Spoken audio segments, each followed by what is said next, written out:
cha nje kodwa iyanyanyisa lento sibadala nje umuntu evele eshiphe nje eTexini sezosinukisela ekseni nje kusa abantu abochatha bayithi sizosibulala ngamanyama. hayibo mfethu kuyanyanyisa nje kuzovele kunuke nje eTexini sibadala kuchathwe bakithi umuntu azwane nophondo ngeke sikwazi ngeke wekhanda. Yazi ngoba bekhuluma kanje abantu bazove becabanga ukuthi mina ngoba ngithule kushuthi mina ngoshiphayo. Kulamuda yazi umuntu amabhadi yabona mina nebhadi. And mangaphawula la kuzovele kubonakala ukuthi vele ngoba mina ukhuluma ekugcineni sengishawa into yami sengiyakhuluma. Hawe uNkulunkulu yazi nathi nanebhadi Nkosi yami.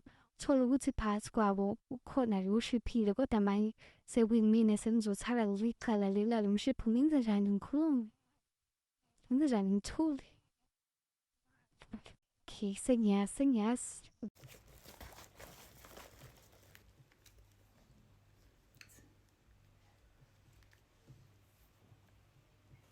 Hi Thandeka friend unjani? Ngiyaphila nami.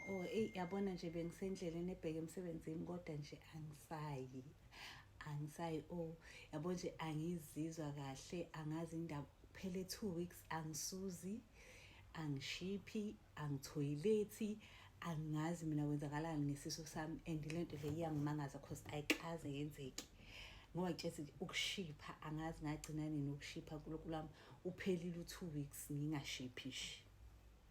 Ngiyachazela angiphathi ke yokuya toilet angiphathi nje yokuya toilet kuyimanje nje ngizama ukuthi ngiyobona ugqirha emsebenzini mhlawumbe ngizoya late ngoba nje ngingikwazi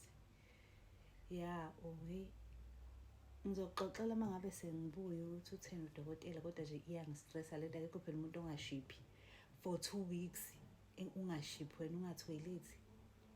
Hayi cha shame inkulu indaba angazi ngizoxoxela kahle nje mase ngibuye. All right ke sure bye.